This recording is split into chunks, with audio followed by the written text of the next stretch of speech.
Hi, and welcome to my tutorial where we are going to take a scrapbook overlay or cut file and create a holiday or Christmas scrapbook page layout. So the first thing that you're going to do is open your design software. If you're using a Cricut, it's Design Space. If you're using a Silhouette, it's Silhouette Studio. And you're going to start a new project. And then once you do that, you're going to click Upload, and it's going to ask you if you want to use something that you've already uploaded, or you can upload an image. We're going to upload an image, and then I'm just going to drag and drop this SVG that I've already created into the window, and it shows what the upload's going to look like. If something shows up and it's just an outline, don't worry about it. Most of the time it's still going to cut that complete circle or that complete design. It's just showing you that it's got edges. So I'm going to click Upload. Okay, once it's uploaded, you're going to click on the actual file so that you get the green bounding box around it, and then you can add to canvas. Okay, so once we're here, there isn't really much you need to do other than maybe specify what color you want this to cut out, just so you don't get into your cut file and get confused by the black. So I'm going to ungroup over here by clicking this icon here. You can group or ungroup. And then I'm going to find the Christmas tree outline, and I'm going to switch it to a different green that's not already part of this design, because I want, let me see, I think I want it brown actually. Or, nah, we're going to go green. Okay, so once that's done, then I might change the background of this banner. I'm not sure yet. I'm going to leave it black just in case. It might be that I turn it more of a dark blue. Let's look at that. Yeah. Or red. We haven't used, ooh, wrong thing. We haven't used purple yet either. I'm gonna do purple. Okay, so here's my Christmas tree. It's gonna cut the actual overlay pieces out of all as one right here, and I'm going to do that in the green, and then each of the circles, and I'm going to do a different pattern paper for each of those as well, and then the star I'll probably do as cardstock. So determine if you're going to use just your plain basic cardstock, or if you want to use pattern papers, and then select which pattern paper will be represented by which color, just to make your life easier when you actually send this to your design to your cutting machine. One thing that I like to do when if I'm just using like 6x6 sheets, I'm going to move this out of the way for just a second.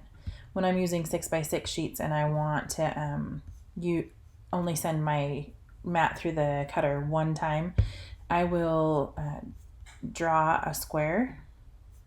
So I'm going to go over here to shapes, and maybe my internet connection's being really dumb. So maybe what I'll do is I'll just do a different video for that. Oh, here we go. Okay.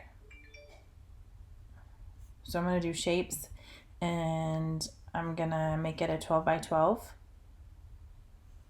which would be right there. And then each quadrant of this square is going to be a different pattern paper. So I'm going to send this to the back, and I just did arrange and then send back, and then I can rearrange these. I can do my pinks all up here, as long as I'm staying within that 6x6 dimension, and obviously try to get them as close together as you can so that you can save paper and space.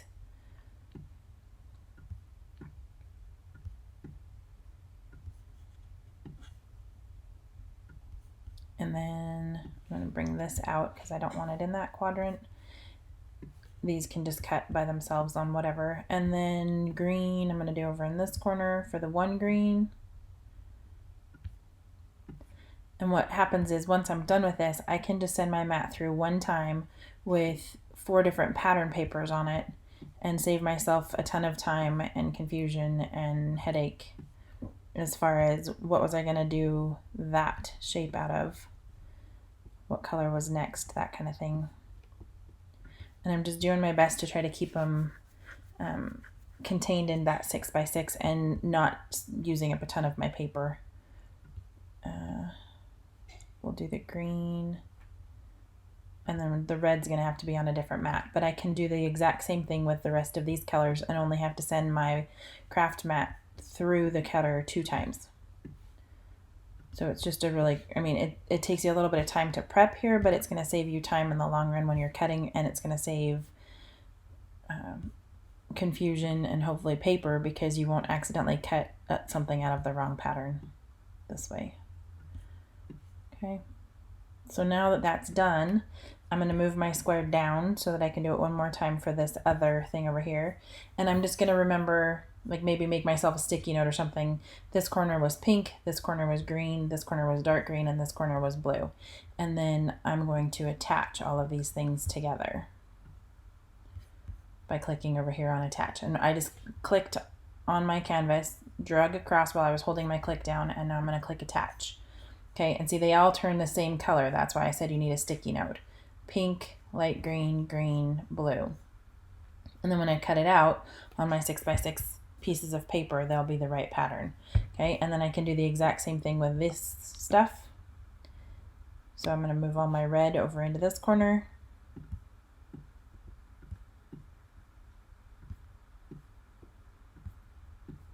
Get myself another sticky note because I'm going to have 4 different colors on this one again. I'm going to have white, purple, yellow, and red. And this one's going to be a pattern paper. So just on a piece of scratch paper or whatever, make your mental note. And now we don't need this square anymore. So I'm going to delete it. I'm going to highlight these, click attach, and I am ready to make it. Okay, I will meet you back here to put things together. All right, you should have all of your pieces cut out, and we are ready to go ahead and start assembling. A few tips, tricks, things that I'm going to do also. So this is our overlay. It's ready to go. I'm going to put my layout on a white piece of cardstock just because most of my elements and the papers that I chose are pretty light and delicate, and so I want them to kind of shine against that white background. And this will be the main element, and then my image will be over here for the main focal point. So we talked about separating your elements out and then attaching them so that they cut at certain spaces or places on your mat. And this would be the example of mine. I did one of my patterns up here in the corner, and then I did the banner, and I did the stars all on this mat. And you can see that by separating them into each corner, I was able to just use scraps, like little pieces of paper, but I only had to send my mat through the machine one time. So I'm going to go ahead and remove these. The best way to remove most elements is just to kind of lightly curl your mat away from it, by like turn it upside down and then just start curling, and they should just pop right off as you roll. You don't want to bend because your mat will snap, like an actual like fold bend, but you can curl all the way, and then your mat is still perfectly straight and ready to use again. Mine needs to be cleaned. We'll discuss that sometime else.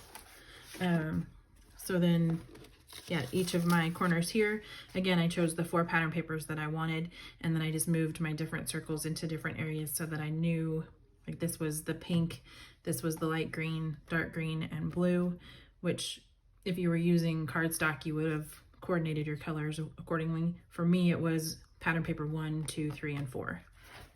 Okay. And the pattern paper that I'm using is, it's a Prima pattern paper, and it comes in this big old pack. I'll show it to you in a second. And there are like 3 pages of each, and I was wondering what on earth you do with that many pages of different pattern papers. But then I started looking, and there are so many elements on the other side that you might want to cut out. So it might be that I go back and cut some of these like little mint candies out of the different things to add as embellishments.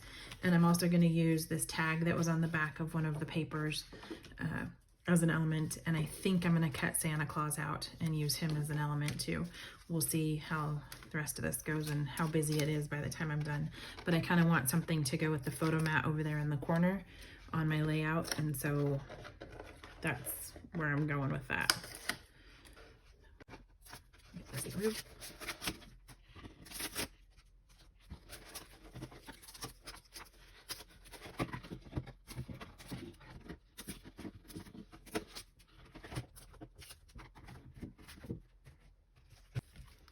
So the paper pack that I'm using is this Prima pad.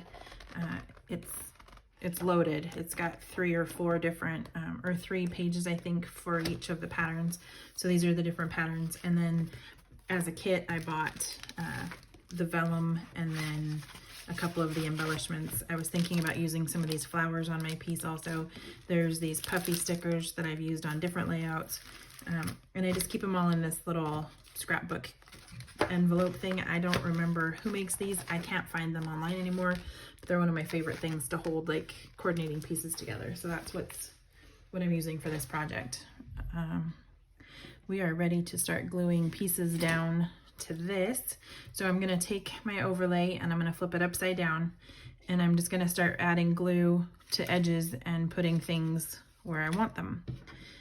And I'll probably speed this section up, so if you want to pause and then go do your own gluing and then come back, or if not, we'll just bump right on ahead. But the idea is you just run your glue along the edge of whatever part it is you're going to be filling in, okay? And I do this kind of close to the inside of the shape because these are not designed to go out past that. And then I just take my shape and make sure that it's facing upside down also. So this would be the textured part of my cardstock, because when I flip it over, I want right side up, okay? And then just press it down. And when you turn it over, it's perfectly outlined by your outlay. So we'll do a couple circles together, and then I'm gonna either magic of video edit this so that it's done quickly, or just cut it out and skip to the end. But the idea is to just go ahead and fill in all your circles and kind of pay attention to some of your patterns. If you don't want, like with these papers, I'm gonna have enough variety, I guess. I'll be okay if I get something too close to another one, but if you were doing colors, you would want to try to like balance things out, and you can use the file as reference for that if you used cardstock colors that were similar. The joy of this also is you can make this layout a few different times, one with pattern papers, one with cardstocks in bright colors. You could do cardstocks in pastels. You've got lots of options as far as how to make this your unique style. The overlay doesn't need to be done out of green. You could do it, I kind of like that pattern too. It's got a window in it. I'm gonna use that side. It could be done out of green, it could be done out of white, and then on a Christmassy pattern paper, like play with your supplies, see what you've got that you like that goes with it and what fits your style. And maybe you're gonna do it more than once in a couple different styles. Okay, so we're gonna go ahead and start gluing, and I will meet you back here when all of that is done and we will assemble the layout.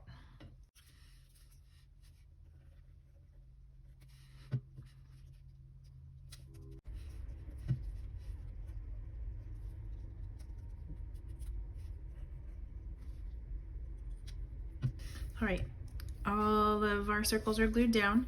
And one thing I forgot to mention is if you've got a little bit of overlap, like one circle hits another, it's not a big deal on the back because you won't actually see that. The biggest thing is you just don't want them to go outside your edges, and for the most, they shouldn't because the size that they are. So this is what our Christmas tree looks like all finished.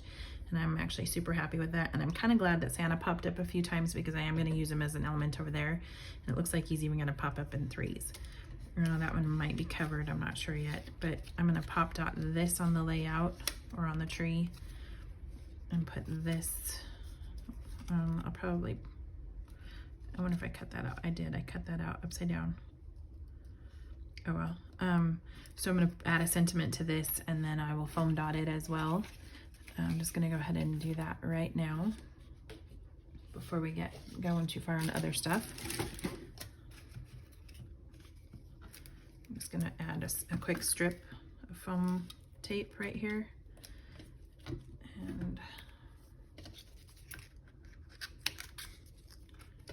cut myself another strip for the rest of that banner. I'm gonna put that on the back and pull it off. That glue stuck to me everywhere. Okay, so this banner will go here with the sentiment. There's a few sentiments that are already like on that paper, so I'm not sure if I'm going to use that or if I'm going to use a rub on or stamp or print, whatever, but this, maybe just write your family name and then the year so that you remember what Christmas the photos go with. Like if it's a family photo that you're scrapping here, that's entirely up to you and your creative process and your photos. Okay, the other thing is if you need more space over here for a photo, like you've got a 5x7 or something and you need to scooch this over, it is okay to scooch this direction and then slice off some of these circles, right? So this is an element, not our focal point. So if you need to adjust this, then that's how you would do that. I'm not sure yet, so I'll just wait a second while I figure out a few design things. The other thing I have are these flowers. So I'm gonna figure out some elements and then we will finalize this. And do the same, like whatever you've got available for scrapbook papers or what you've got for embellishments or tags or whatever it is that you have handy. If you don't have, like, you might not be designing with this exact paper, so you might not have the exact same things to use. The idea is to use what you've got in your stash and to just use the techniques that I'm showing here. I gotta decide if I like the nice sharp edges that are gonna happen with this scissor or if I'm probably gonna tear along the bottom of this tag just for kind of a little rough look. Since the actual image of this paper is kind of chattery on the edges. And I can't really duplicate that with my scissors. I'm just gonna come down to the end like this and then I'm gonna tear across to kind of give it that distressed look. And then I'm gonna stick this over that, and we need a photo mount, so this will go right here. All right, we have a photo mount, and I went with 4x6 here, and then this is just a little bit more than a 4x6. It's like 4 1/4 by 6 1/4, and there was kind of this pretty blue that I kept seeing in some of this pattern paper, so I used that as my photo mat, just because it kind of accentuates that blue. And I was hoping to have more blue, but this pack just didn't have that much, so it's just one way for me to incorporate that in there. So I'm gonna run some glue across the back of my photo mount and get this positioned where I want, because this is my main focal point and the main importance on my page, right? Your photo, obviously, because you're scrapbooking, is the main thing, and then after that everything else is an accent or an embellishment, or it should be helping to tell the story of that photo. So I'm gonna go ahead and put my photo here. And if you like things crookedy, then by all means tip, cant, whatever it is you need to do there. I'm gonna pop or foam dot a few of these. I hand cut out some of these mints, and I'm just gonna do a little cluster kind of over in the corner. They accentuate the circles, and so it's just kind of a nice thing for your eye to catch over in that corner, and it'll just help kind of tie everything together. And I'm just sticking a quick foam dot on the back of each of them, and I'm gonna stick them over here in the corner. I'm probably gonna do those two foam dotted. This one I'm just gonna run a little bit of glue in one corner and then kind of overlap on my mat. And the reason I didn't glue the other side is because I need to be able to tuck a photo underneath there later. So the idea is you should be able to slip something underneath there. You can glue all the way up to that edge, but make sure that you can still slip something under there. Okay, so there's that. And then this guy, I'm probably gonna wait until I get the tree down. I want the tree to kind of overlap my photo mount a little bit too. And in the process of, like, if I put this all the way over on the edge, it doesn't overlap too bad, but the star is touching up there and I kind of want it to be off on its own. So I'm gonna like not quite center this, but kind of third it over here with what blank space is left. And in that process, I'm gonna lose a few of these circles, which is okay. And I'm gonna bring this so that this bottom one touches right here. So this is ready to glue down. I'm gonna go ahead and run some glue along the back, remembering that I'm actually gonna be cutting off these circles here, so I don't really need to worry about the glue on those. I'll come back and do edges if I need to. And then that bottom edge is right there.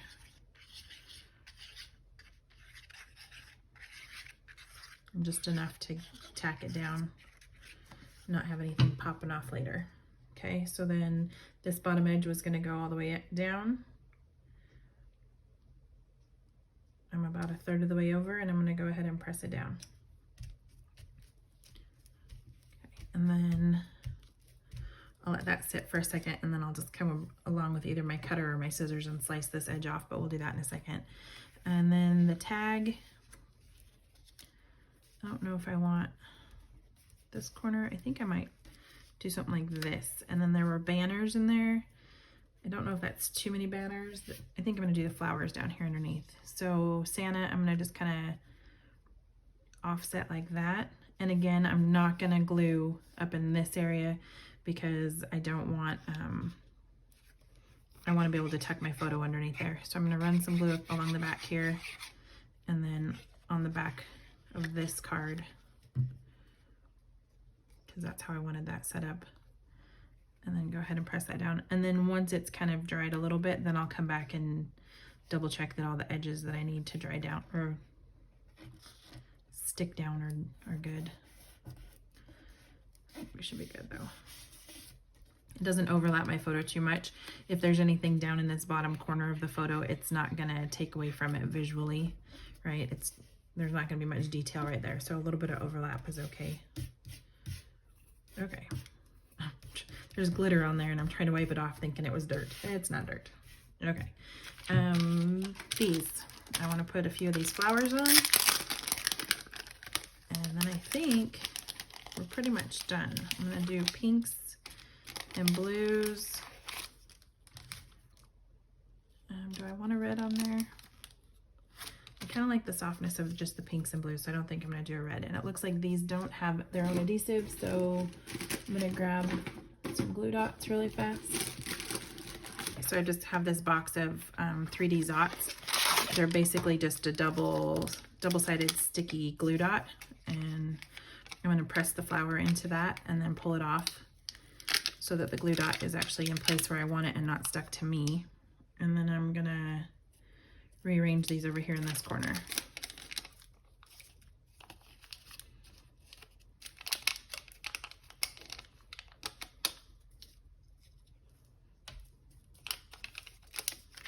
And I'm kind of mimicking the same layout as those mints up in the corner, and then those mints mimic the Christmas tree. So design repetition is always really pleasing to your eye. So anywhere that you can kind of mimic something that's already in your paper or something that's being done multiple times, like in this case, it's the circle, the repetition of the circle in the Christmas tree is a design element. And then we're repeating the circles over here along with the colors, and then these are clustered in a similar way to that. Plus we have the triangle between the three. So you should have a fairly balanced, pleasing layout just from a few elements. And you are ready for a photo and some journaling. I'm gonna slice this off and we are done. Go ahead and hit subscribe or follow me at lemonifizz.com. You can visit my website for more free SVG files. Also check out the rest of my channel, subscribe, like, hit the notification bell, and then if you want to, sign up for my newsletter or my email, because that's when I send out notifications of when I'm sending out free files and fun goodies and things like that. Facebook group, all the goods. Okay, thanks for watching.